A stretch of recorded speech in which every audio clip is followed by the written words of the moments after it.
Ya Allah, aku minta mobil ya Allah, aku pengen mobil ya Allah biar tidak terhina ya Allah. Masa tetanggaku udah bisa beli mobil, aku belum sih? Aku minta mobil ya Allah, dikasih sama Allah, tapi ternyata itu mobil nggak jadi kebaikan. Dulu waktu belum punya mobil, rajin datang ke pengajian. Begitu udah punya mobil, ada pengajian nggak pernah datang, sukanya healing, jalan-jalan. Itu kan berarti mobilnya nggak jadi kebaikan. Dulu sebelum punya mobil, rajin sholat jamaah ke masjid. Begitu punya mobil, nggak pernah sholat jamaah ke masjid. Itu kalau yang diminta, yang diinginkan, maka Allah ngasih sampean itu kebaikan. Sehingga sampean nggak dikasih mobil, sampean berdoa minta jadi orang kaya, tapi sama Allah sampean nggak dijadikan kaya. Buktinya miskinnya sampean awet mulai dulu sampai sekarang. Kenapa? Ya karena menurut Allah yang terbaik buat sampean itu ya miskin. Soalnya nanti kalau sampean kaya mesti sombong kamu ya. Wong sampean belum kaya aja udah suka pamer. Wong gelange telu nek kipasan ora rampung-rampung, kerimping, kerimping, kerimping.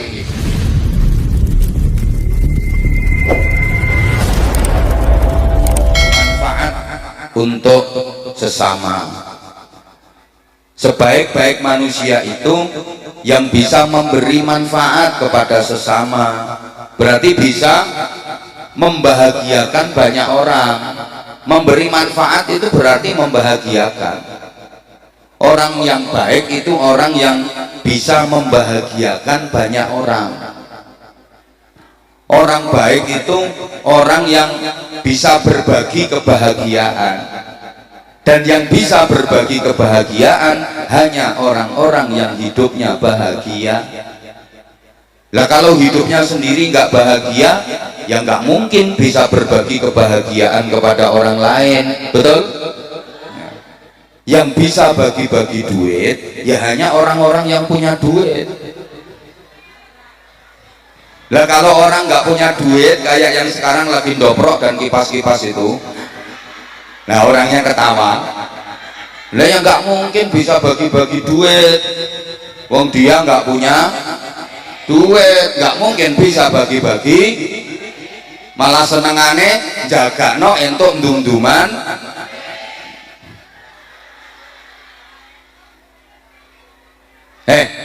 Orang susah itu bisanya ya nyusahin orang. Loh, orang susah itu bisanya ya bagi-bagi kesusahan. Wong susah ki isone nyusahke wong. Sampean kalau ndak percaya, sampean duduk di samping orang yang lagi susah, pasti katut susah sama. Nemen ya, karena dia cuma ngeluh, sambat, curhat, sambat, ngersulo, curhat, melu susah sampean. Makanya Pak Kapolsek emoh jejer wong melarat.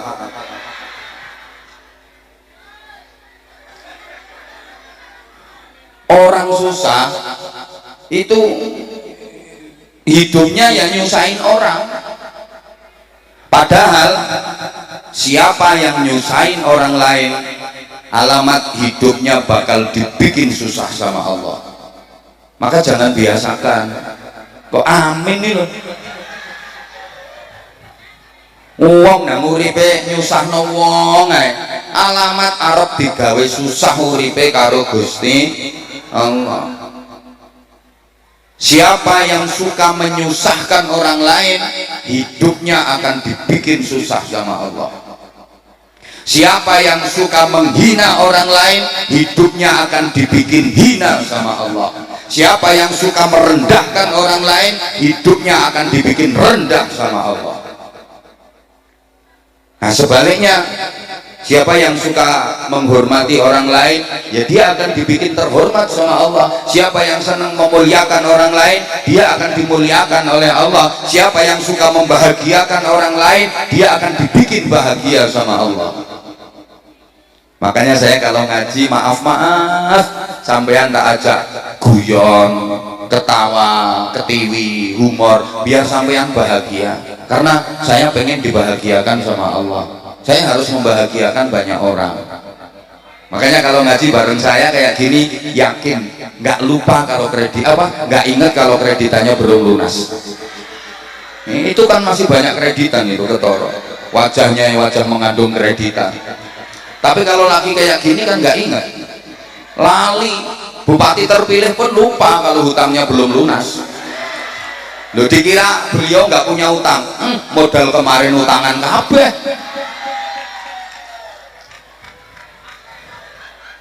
Makanya banyak-banyak hadir di majelis pengajian untuk menghindar dari tagihan hutang.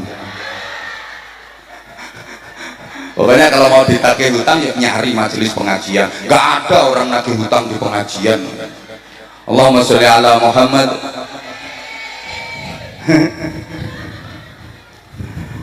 Nah Bapak Ibu, kalau pengen bahagia ya harus usaha, jangan berdiam diri. Pengen bahagia kok diam berpangku tangan mengharap keajaiban turun dari langit. Harus usaha. Kenapa harus usaha? Agar kebahagiaan itu sempurna. Manusia itu punya kecenderungan suka menikmati hasil karyanya sendiri daripada karya orang lain. Gitu Bapak Ibu. Allah bisa saja bikin sampeyan bahagia tanpa harus usaha, tapi sampeyan tetap diperintah usaha supaya bahagianya sempurna. Halo, coba Bapak Ibu diem kayak gini, tahu-tahu dikasih makanan tinggal ngemplok, ya mungkin enak, tapi lebih enak lagi kalau pakai makanan itu hasil karya ibu-ibu sendiri, hasil kerja keras ibu-ibu sendiri, akan jauh lebih nikmat. Mulai cari duit, belanja, masak, itu nikmatnya luar biasa.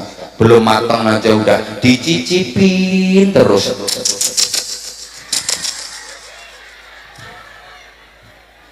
Betul? Betul? Iya. Saya misalnya datang ke sini nggak ngapa-ngapain, terus sama panitia dikasih duit gebokan, dikasih makanan, terus berkatan, mobil saya penuh, terus saya disuruh pulang. Ya kayak orang gila saya. Nggak nikmat itu saya harus pertentangan kerja dulu, ceramah dulu, baru nanti dapat sesuatu. Gitu.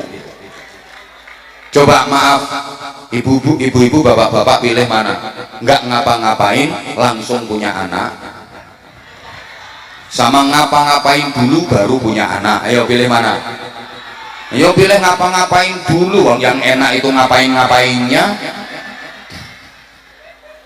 Loh, yo nggak ngapa-ngapain kok langsung punya anak, bingung sampai ya.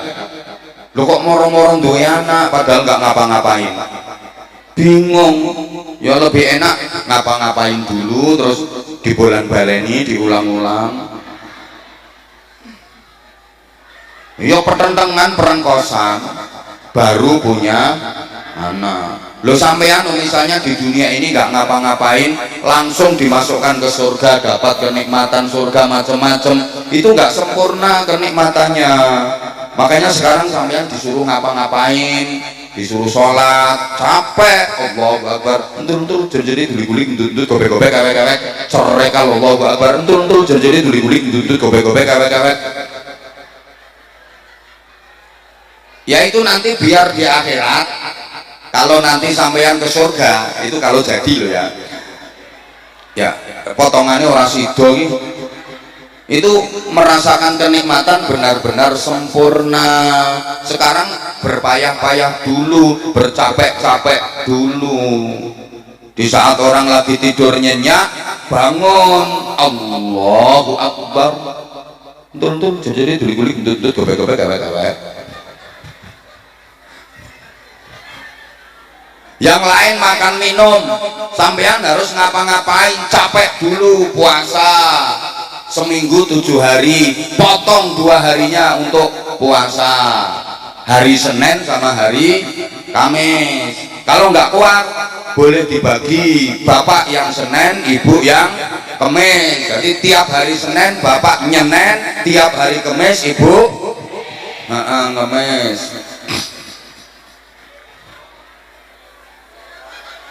Ya kayak gini, ibu-ibu kan bercapek-capek, berpanas-panas ngaji agar sesuatu yang didapat nanti nikmatnya sempurna.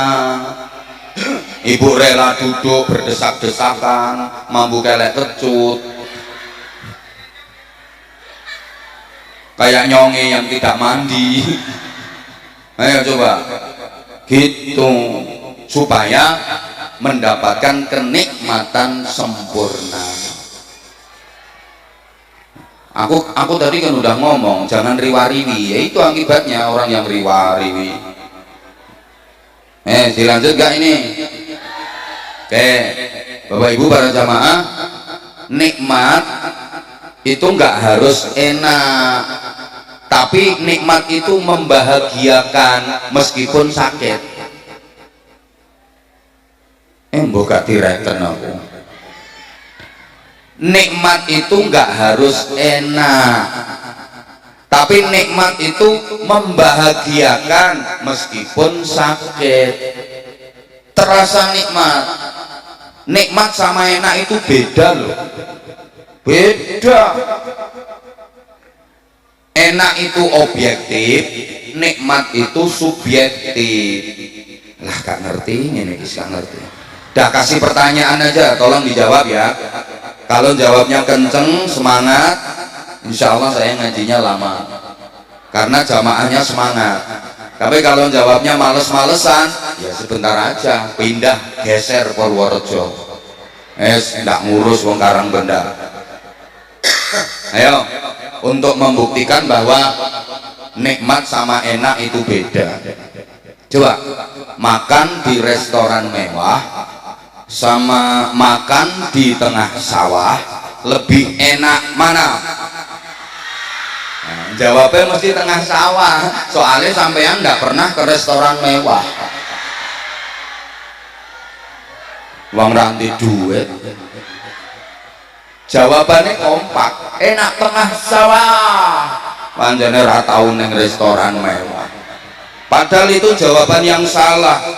Jelas lebih enak makan di restoran mewah. Enaknya loh, lebih enak makan di restoran mewah.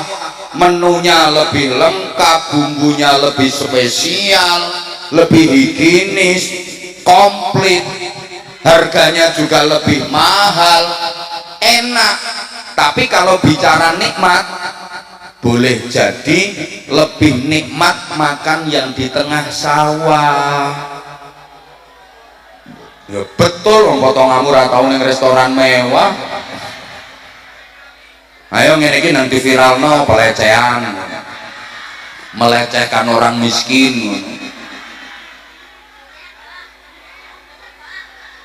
ngece, merendahkan. Lah terus wong ceramah dikon piye terus saudara-saudara sekalian rahimakumullah, Allah Subhanahu wa ta'ala berfirman dalam Al-Qur'an, kon ngono terus. Ya potonganmu ra ngira teko no kene. Nggih napa mboten? Dong kita ngajinya sama masyarakat awam kok.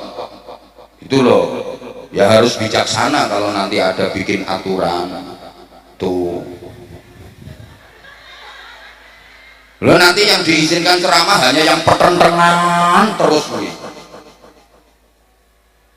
Semodel Allahu Akbar.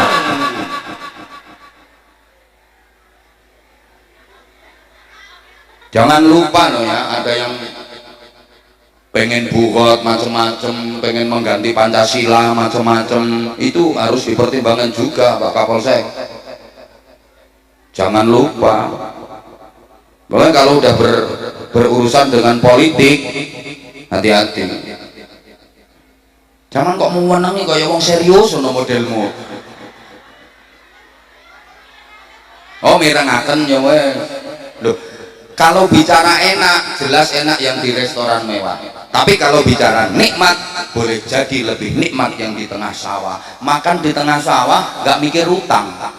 walaupun capek, kotor, campur lemah, tapi ditungguin bojo. Nikmat, nggak ada lauknya loh. Makannya cuma nasi sama sambal kecap tok itu loh, plus sate. Ya sekali-kali toh wong entuk ndum-nduman daging korban no.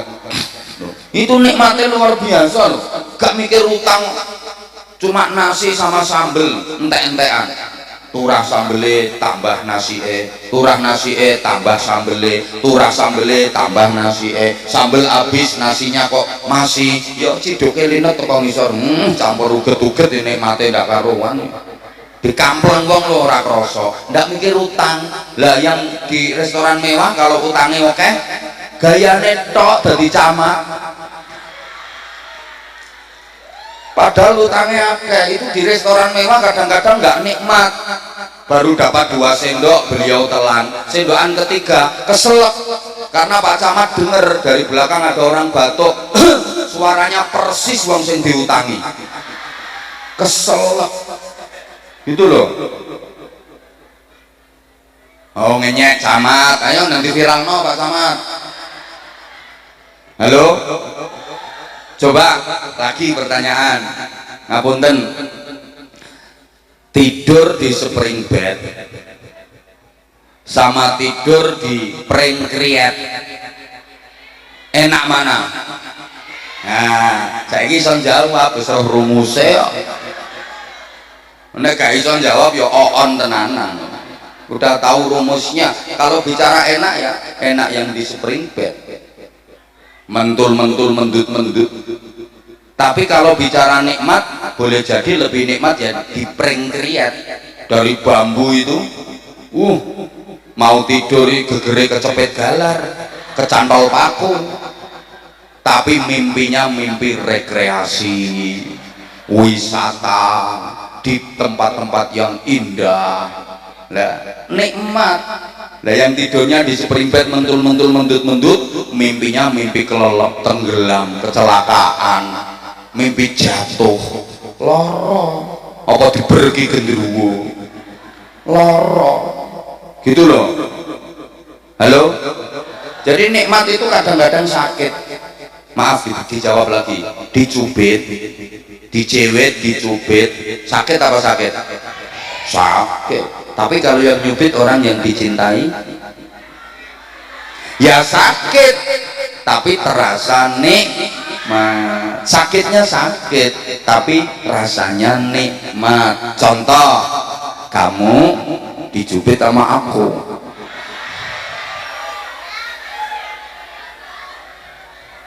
ya sakit, tapi kamu ngerasa nikmat karena yang nyubit orang yang kamu cinta. Mbok nganti siwel lho ora diobati kok malah dibeset diambak-ambake nggo kenang-kenangan. Pamerke kancane, Mbak, iki lho Mbak dicubit Abah Anzar. Ngono, lah nek sing nyubit Pak Kapolsek ya sakit beneran. Gitu loh. Halo? Paham? Udah gini. Ibu tadi nyampe sini jam berapa? Jam 6. Allah ya karim. Sekarang udah jam 11 lewat, udah setengah 12. Berarti ibu di sini udah 5 jam setengah. Capek napa mboten? Kalau bilang mboten bohong. Enggak capek kok nek lungguh wis sira sembucung petengkring, mereng nengen, mereng ngiwa, gegere diongkek-ongkek. Capek kalau ibu bilang nggak capek bohong. Tapi walaupun capek, ibu seneng ngerasa nikmat. Kenapa? Karena ibu bisa jumpa sama idola.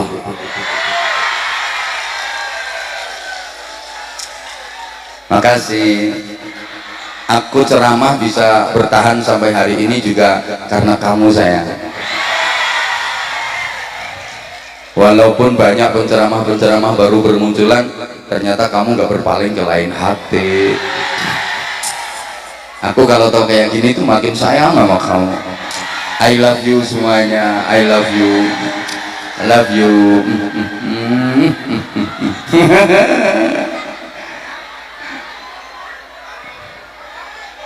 Loh, tanpa jenengan saya bukan siapa-siapa. Betul, makanya makasih semuanya. Nah iyalah, jujur sih.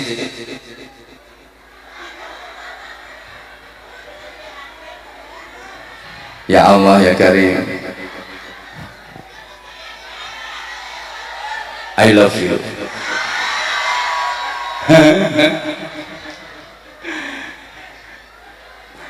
Gitu loh. Udah tak kasih contoh lagi, kalau nikmat itu nggak harus enak.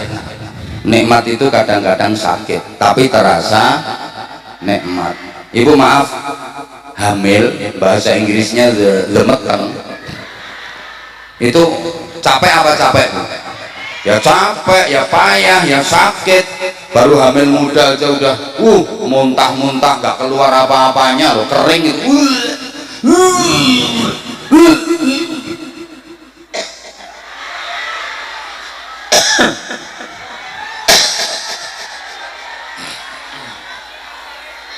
Apalagi kalau hamilnya makin gede makin berat.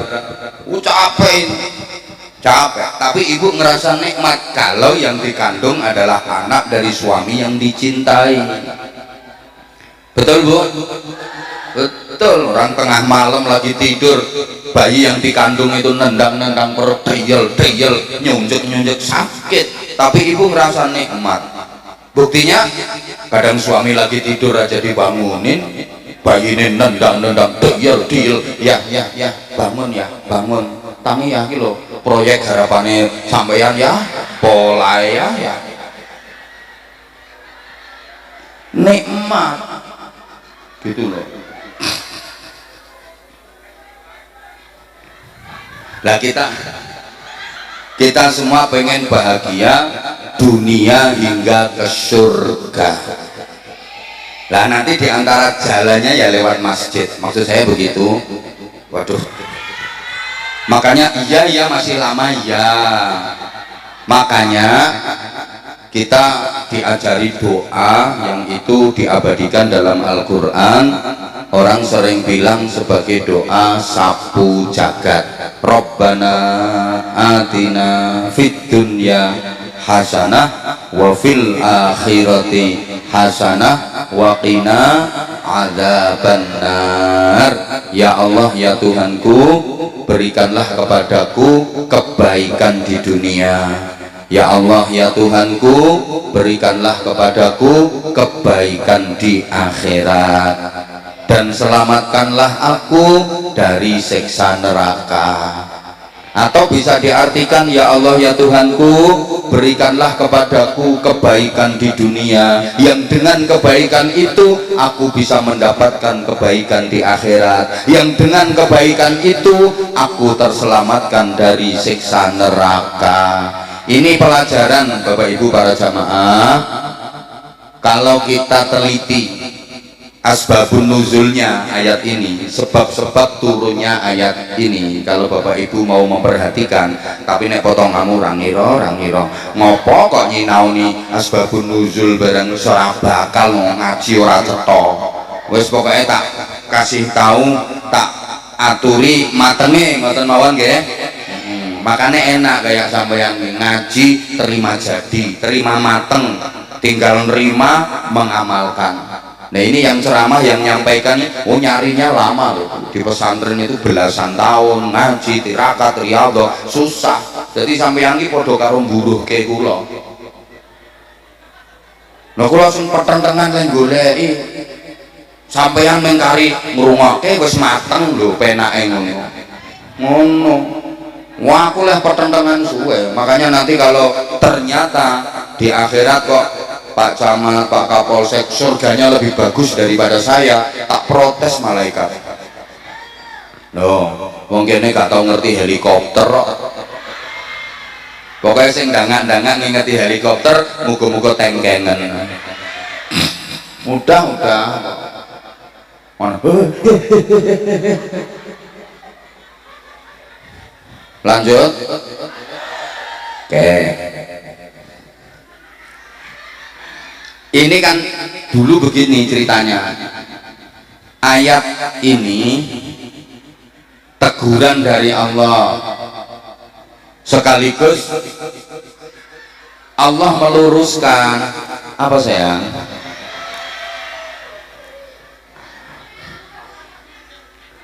Ini yang sebelah sini tuh, masya Allah, kelihatan kalau udah lama memendam rindu sama aku. Omahmu ndi kok tak ampiri tak ceritani dhewe. Gini ya, dulu banyak orang yang kalau pergi haji dan umroh di sana itu kalau berdoa yang diminta hanya urusan dunia saja. Dan sampai sekarang orang pergi haji, orang pergi umroh itu kebanyakan kalau di sana di Mekah, di Madinah berdoanya minta urusan akhirat apa urusan dunia. Kebanyakan urusan dunia, akhiratnya sedikit. Maka jangan kaget kalau ada orang yang mau nyalon jadi entah apa gitu terus berangkat umroh dulu, berdoa di sana. Jadi umrohnya itu karena pengen jadi bupati.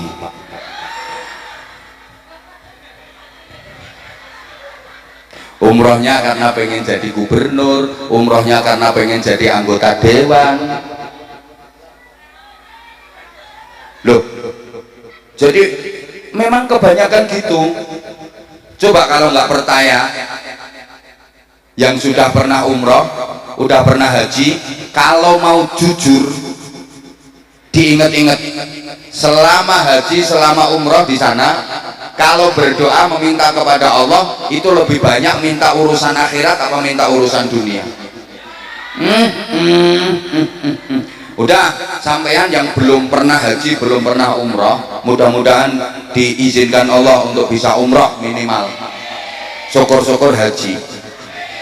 Nah gini ya, biasanya kalau ada keluarga atau tetangga yang mau berangkat haji, berangkat umroh, sampean kan suka nitip doa. Iya kuwi penggaweanmu. Mbak sampean, Mbak Rika arep umroh, nyonge titip doa ya Mbak ya. Itu biasanya yang Rika titipkan itu doa urusan akhirat apa urusan dunia? Pret, kalau akhirat gak percaya. Sing akeh ya urusan donya. Mbak, sama arep umroh, ning kono aku dongane mandi, Mbak aku titip Mbak sampean dongakno ya Mbak ya, muga-muga daganganku laris. Muga-muga anakku sing iki lho Mbak daftar pegawai negeri, muga-muga keterima. Urusan donya sing akeh. Saya belum pernah dengar kok ada orang pesen titip doa ke tetangganya yang mau pergi haji. Mbak, sampean meh berangkat umroh Mbak, aku titip donga Mbak ya, muga-muga penyakitku ki lho Mbak sing lambeku lecek, suka ngomelin suami, suka ngerasani orang, hatiku suka hasut, suka iri kalau ada tetangga bangun rumah, tetangga beli mobil, hatiku iri, mudah-mudahan sembuh ya Mbak, dongake Mbak ya. Ndak ada. Kebanyakan yang diminta urusan dunia, maka ditegur sama Allah, diluruskan sama Allah. Jangan gitu kalau berdoa. Berdoa itu yang lengkap, yang sempurna. Mintalah kebaikan di dunia, juga kebaikan di akhirat. Maka sampean kalau berdoa, jangan minta apa yang sampean inginkan, tapi mintalah kebaikan. Karena kalau sampean minta yang sampean inginkan, boleh jadi dikasih sama Allah, tapi nggak jadi kebaikan. Beda dengan ketika sampean berdoa minta kebaikan, dikasih apapun jadinya kebaikan. Paham? Sampean pengen mobil, ya Allah aku minta mobil ya Allah, aku pengen mobil ya Allah biar tidak terhina ya Allah. Masa tetanggaku udah bisa beli mobil, aku belum sih? Aku minta mobil ya Allah, dikasih sama Allah, tapi ternyata itu mobil nggak jadi kebaikan. Dulu waktu belum punya mobil, rajin datang ke pengajian. Begitu udah punya mobil, ada pengajian nggak pernah datang, sukanya healing, jalan-jalan. Itu kan berarti mobilnya nggak jadi kebaikan. Dulu sebelum punya mobil, rajin sholat jamaah ke masjid. Begitu punya mobil nggak pernah sholat jamaah ke masjid. Itu kalau yang diminta, yang diinginkan, maka Allah ngasih sampean itu kebaikan, sehingga sampean nggak dikasih mobil, sampean berdoa minta jadi orang kaya, tapi sama Allah sampean nggak dijadikan kaya. Buktinya miskinnya sampean awet mulai dulu sampai sekarang. Kenapa? Ya karena menurut Allah yang terbaik buat sampean itu yang miskin. Soalnya nanti kalau sampean kaya mesti sombong kamu ya. Wong sampean belum kaya aja udah suka pamer. Wong gelange telu nek kipasan ora rampung-rampung, kerimbing.